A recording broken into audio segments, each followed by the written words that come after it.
is Daily Blast Live. We're talking about what you're talking about. Real, honest, entertaining, live. DBL starts right now. 3, 2. Nice job, Michael Dean. Welcome to DBL. Let me remove my water bottle. It's Monday. Stay hydrated, my friend. Stay hydrated. That's a good point. Welcome. It's Monday, October 26th. I'm Tori here with Erica. Good to see you. Good to see you. And Brandon joins us from home. Brandon, how you feeling today?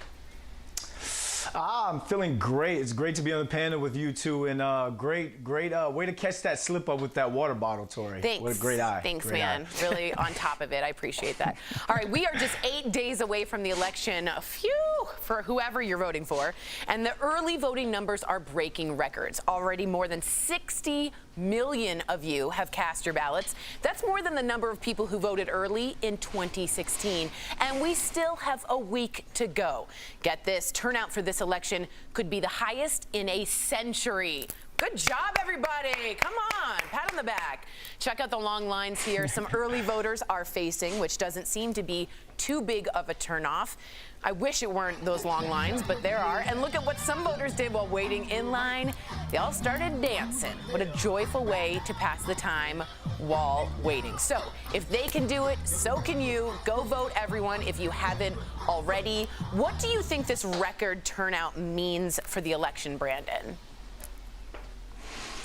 I think that people want their voices to be heard. You know, like, and I think about the youth vote right now. Just think, 3 million, there's a report for Tufts University where they say 3 million voters between the ages of 18 and 29 have already voted. And that's including 2 million in states where the youth vote could help shape the turnout. Now, I don't know how 25 to 29 is considered youth, but I'm just going to talk about this 18 to 24-year-old range. I think about my sister Jason, who you all met when I brought her into the studio a couple years ago. She's at Pitt. She's at the University of Pittsburgh, and I asked her, I'm like, why did you vote early? Why? Because she understands that this election is going to directly not only affect her, but her friends and her generation. So when I'm sitting here thinking of things, when I'm hearing terms like court packing or fracking or that sort of thing, I'm like, no way my little sister or the youth kind of understands what that means. But yes, she does, because she understands that this is going to affect her generation. So not only am I proud of her, obviously, as a proud big brother, but I'm proud of the youth that are getting out there, that are turning up in large crowds and numbers to vote early. So that was your sister on the screen with her ballot. First off, bravo. A lot of you writing in right now saying if you voted, when you did it. Bravo to all of you. I do think that we're seeing, Erica, a turnout like this. It's, to many people would seem, we certainly don't want to see more of the exact same. You don't see this much sort of movement for the exact same thing. So it seems like people want their voices heard for a reason. Do you agree? Right, and you have to remember that in 2016 we had record low numbers of voter turnout, and a lot of people really regret not having their voice be heard, understanding now how important it is to exercise your civic duty. I want to go back to what Brandon said about his sister and the idea that all of these issues might have been things that the youth didn't understand. Let's just be clear, a lot of people don't understand what's on their ballot. Yeah. I myself sat down with my husband, and this was his first time voting in a general election as an American citizen, and we went through every single thing on that ballot. There were over 42 questions to be answered and voted on, and about 6 of them we disagreed on what the meaning of what we were voting for was, to the point that it took us over an hour to vote because we were very educated about our final answers on how we were going to vote. And then after, I referred to Ms. Tori Schulman because she is the most engaged in politics I know. I don't even get it. It's really hard. And I was like, girl, this Ballotpedia, now this is the truth, right? And she's like, yes, Ballotpedia is the truth. So if you are still, you haven't voted yet, please know what's on your ballot. Go to resources like Ballotpedia, because it just breaks it down. Yes means this, no means that, because on that ballot, it is designed to confuse. Amen. It's supposed to make you feel overwhelmed and so you don't know. Also, bring a cheat sheet. You're allowed to bring your phone in. A lot of people don't know that. You can't wear any campaigning. Remember that, no MAGA hats or Biden Harris at all. But bring in a cheat sheet. I'm smart, Erica's smart, and it takes us a while. So go ahead and electric slide in the voting. And what do we do on Fridays, Brandon? What do we crisscross when we were actually together? We used to do that dance. Cha-cha slide. Cha-cha slide. Cha-cha slide. I miss you, buddy. Slide, I yeah. miss you. All right. Well, you may you may have heard that the president, speaking of cha-cha slide, he walked out of the 60 Minutes interview with Leslie Stahl. He even released footage of the interview last week. Well, last night, 60 Minutes aired the interview, including when the president abruptly left. Stahl said she felt insulted by the move, but a lot of people are saying that she was unfair to the president. So here's a look at some of the interview's more heated moments. We want you to be the judge. But you're okay with some tough questions? No, I'm not. You're not okay with tough questions? I wish you would interview Joe Biden like you interview me. And he's in the midst of a scandal. He's not. And he's taking... He's of course not. he is, No. Leslie. This is 60 Minutes, and we can't put on things we can't No, verify. you won't put it on. You know, I didn't want to have this kind of angry... Of course you did. No, I didn't. I think we have enough of an interview here, Hope. Be careful. Okay, so DBL Nation, we want to know what you think. Is it fair to ask the president tough questions and push back on his answers, or was 60 Minutes unfair to the president? So we want to go to you. So as we discuss this, put your own voting, get used to voting, dblvote.com to weigh in. I personally think a president should be asked the toughest of all questions. I think that's what a president should be there for. Erica, what did you think? I think fair is for weather, not for presidential debates or town halls. I don't want to see anyone being handled in a way that is necessarily fair to them as a presidential candidate. It is not about these men or women. It is about us as constituents. It is about our safety, our security. And I don't want there to be anything fair about the idea of questioning someone who's supposed to be the leader of the free world. Like, that just isn't the word we should be using. Yeah, I just so you guys know, Leslie Stahl also, just so you know, was in my mom's Lamaze class, like in the 70s. She's from D.C. She's a lovely woman. I didn't find her to be overly aggressive. I find President Trump sometimes has a problem, and this is coming from me, you can argue with me if you want, when women ask him particularly any type of tough questions. He often ends an interview early or ends his press conferences early when you hear from a woman. Brandon, did you think that was it, or did you think Leslie Stahl was being really unfair and was softballing it to, let's say, Joe Biden and others? I mean, Tori, Erica, she didn't ask him any like Chinese arithmetic, or she didn't ask him any question where I felt as though he needed to end the interview. And I'm not trying to be on here to be like, oh, let's all bash Trump. But Erica, you mentioned being a leader, and what does that entail?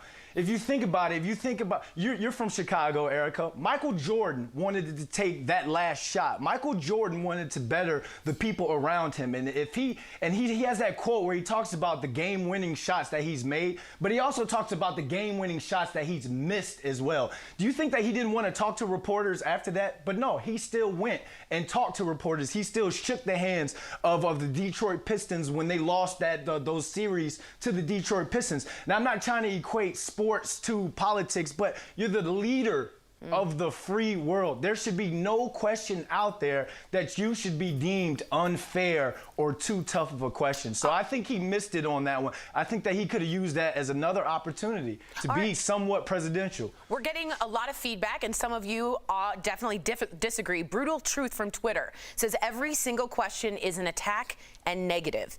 We got Rafi from Twitter saying this was a hit job and the president sensed it and walked out. Awesome. A lot of you who are pro-Trump feel like it's good that he gets to get up and walk from the table. That's a win. That's a negotiation strategy. That's not a negotiation strategy. Getting up from the table is a negotiation strategy, and walking away is? No, that's ending the conversation. And that's a strategy. Now, you can agree with it, or you can't, but he has that right. And this isn't a negotiation. That's a fair point, too. Yonet from Twitter says he's the president of the United States. He should be ready to answer tough questions. So lots of pushback there. Let's see what we got on the megaphone. Was 60 Minutes unfair to the president?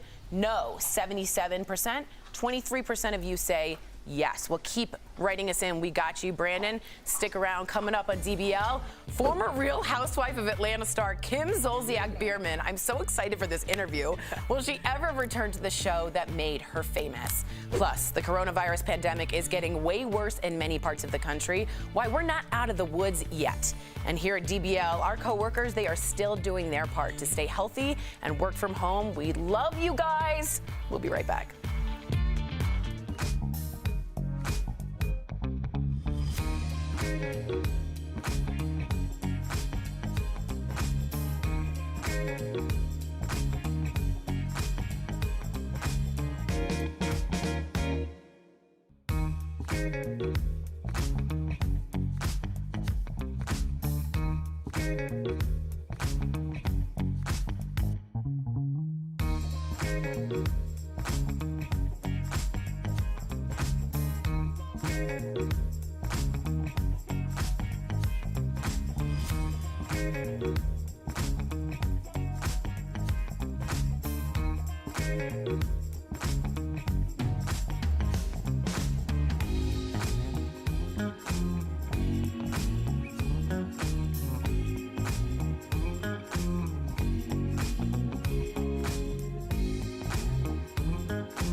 Welcome back to DBL. Coronavirus cases are surging to new highs yet again. The U.S. set a couple of new records for cases over the weekend, with more than 87,700 new cases on both Friday and Saturday.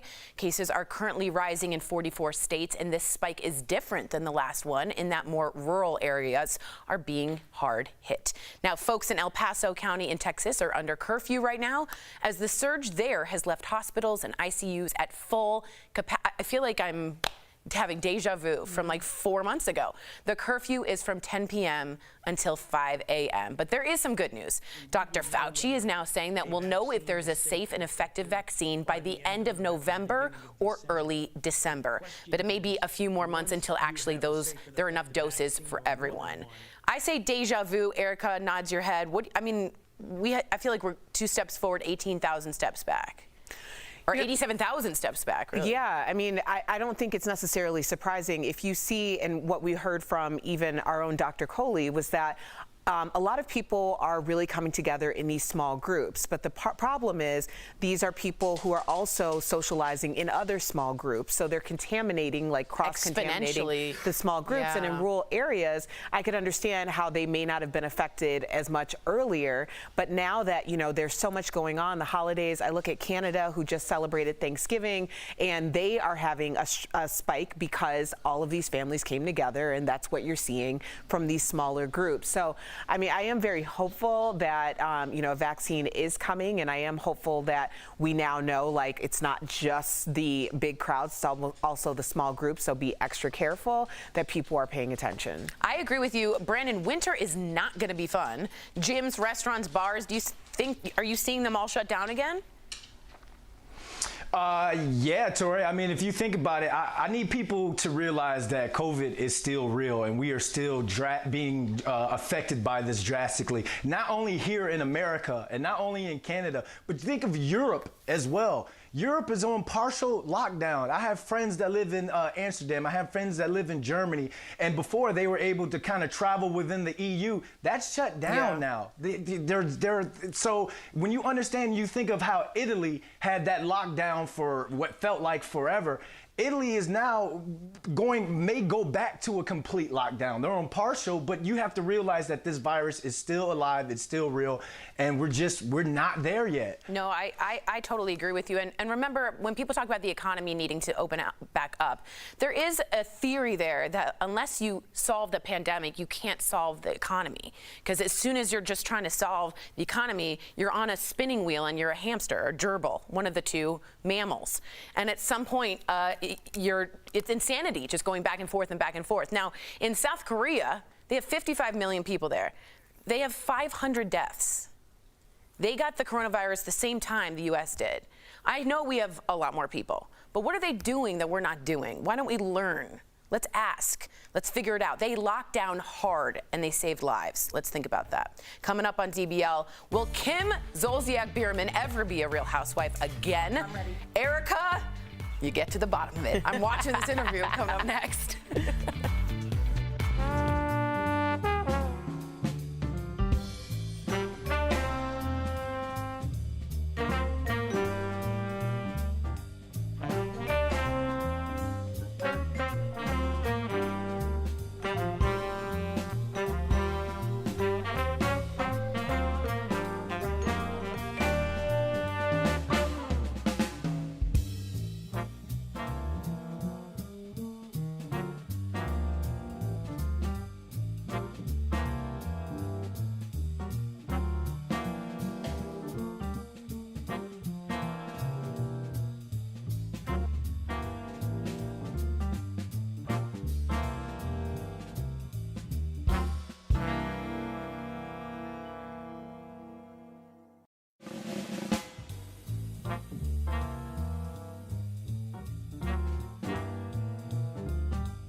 Yes, welcome back to DBL. I'm a Bravo-holic, in case you didn't know. Kim Zolciak-Biermann is a mom, mogul, and reality star, and we got all the tea about her former Atlanta Housewives castmates and more in today's Chatting with the Stars. Girl, I am so excited that you're here. We're going to talk all about season 8. Don't be tardy. We're going to talk about the cosmetic line, your swimwear line. But first, I need a little bit of Real Housewives tea. So if you don't mind, I'm just going to pour my tea into my red Solo cup because I brought it for the occasion. Me too. Me too. Let's go. I'm ready. Cheers, girl. Okay, so the news heard around the world. Nene Leakes, your former bestie and former Real Housewives of Atlanta castmate, is not returning to Bravo. And she went out and burned all the bridges because apparently she also had a falling out with Bravo's Andy Cohen. Have you spoken to Nene? I have not spoken to her. I did send her a message and you know, wish her well. So just a couple texts back and forth, but I've not actually spoken to her, no. So are you guys just lukewarm where you're actually communicating a little bit, or you feel like that door is open? Or are you just not friends anymore and you're actually just being a good person and reaching out to her? I'm always a good person, but no, I mean, I think the door is always open. Like it's been a couple years that we've actually been getting along. And so, I mean, the door is definitely open. There's no real animosity between her and I anymore. That's long gone, I feel like. That's awesome. So what people really want to know is, what would it take to get you back on the show? There's not enough money, honey, for me to go back to the show. Period. I do think that if they were to bring back season 1 cast, I think it would be fun and change it up a little bit to kind of see where everybody is. And I have really great memories of Housewives of Atlanta. It's kind of out with your girlfriends and getting paid for it. Your former castmate Cynthia Bailey recently got married as well. Do you have any words of advice for her? Just lots of sex. That's really great for marriage. It really helps all situations, whether you're happy, you're sad, you're mad, you're frustrated, lots of sex. Now let's get to season 8 for Don't Be Tardy, because you guys decided to spend the first 6 weeks in an RV. You need to make this summer best one yet. We can do this. What was the best and worst part of this trip? I think the best part was creating memories with my family. It's something that I've always really wanted to do. I originally wanted to do just 2 weeks, and then Bravo ran with it, and we went almost 6 straight weeks. I think the worst part of the whole thing was the whole thing. I mean, the RV, 9 people, the shower is so small, 1 toilet, 4 boys, all in all, I was with my family, and that's what I love the most. So we made the best of it. So Kim, although you're a working mom and you seem to have a lot going on, you've also managed to launch a cosmetics line and a swimwear line. What can we look forward to? Well, thank you. I definitely, skincare, makeup, bathing suits are definitely 3 passions of mine. Just lots of fun, exciting things going on, especially for the holidays. Oh, this has been the highlight of my week. DBL Nation, make sure that you check out season 8 of Don't Be Tardy, Tuesday nights on Bravo. Thank you so much, Kim. We appreciate you. Promotional consideration.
We're honest. We'll always tell you what we really think. What we really think. This is absolutely laughable. Are you serious? We're not just reading the stories. We're sharing our opinions And having real conversations. Because that is insane to me. People are going to be upset. I can completely understand that. Tell us your DBL take. We want to know what you think. You may agree with us, you may not, but that's the point. It's a takeover. I mean, run this city. God, I'm so cool. Yes. That was so rad. We're so proud We of act our- like we are so new because we are. We are. We're hungry. 4 years hungry in. like it. 2 years in. We're newbies. We're newbies. We have no chill. We have no chill. I wanted to be cool, but I wasn't. That was awesome. We should have come back like yes. And Coming back, so, Erica. Yes, Yeah. we look Brandon. forward to speaking with you. But we're like, woo! That was exciting. What's that, Brandon? I saw that promo. I'm looking at that promo and I'm thinking, I have the worst background out of every host. No, you I cool love you guys' abstract art. backgrounds. Don't say that. You're cool as you You are. cool as you are too. All right, I Brandon, gotta Okay. say, you just cool. you're just cool. in persona. And I like you in the Thank tie. Didn't you look good in the tie? All right, welcome back to DBL. Today is a very special day for me as well. I just want to wish my husband Brooks a very happy 7 years of anniversary. Hey, congratulations. Thank you. The 7th year anniversary gift is copper or wool. So Oh. perhaps a sweater or a tea kettle. Okay. All No, right, so no, we trying to Tori, give you 7 Tori. more years. That's not good. Can I step in on this one? Can I Please, step please. in on this one and give you a little advice, Tori? Yeah. You got to bring out something he's never seen before. You got to bring out some sort of cross-stitch project or some sort of puzzle that's going to get you two going. You know what I mean? Okay, she's supposed to take advice from you, the bachelor. I was thinking the same thing. Now, I could give advice because I made it to 7 years. I mean, not in this marriage, but I did make it. You did it. Cumulatively, it counts. On what not to do. DBL's new every day. We'll see you same time, same place tomorrow. It counts. All of the years count.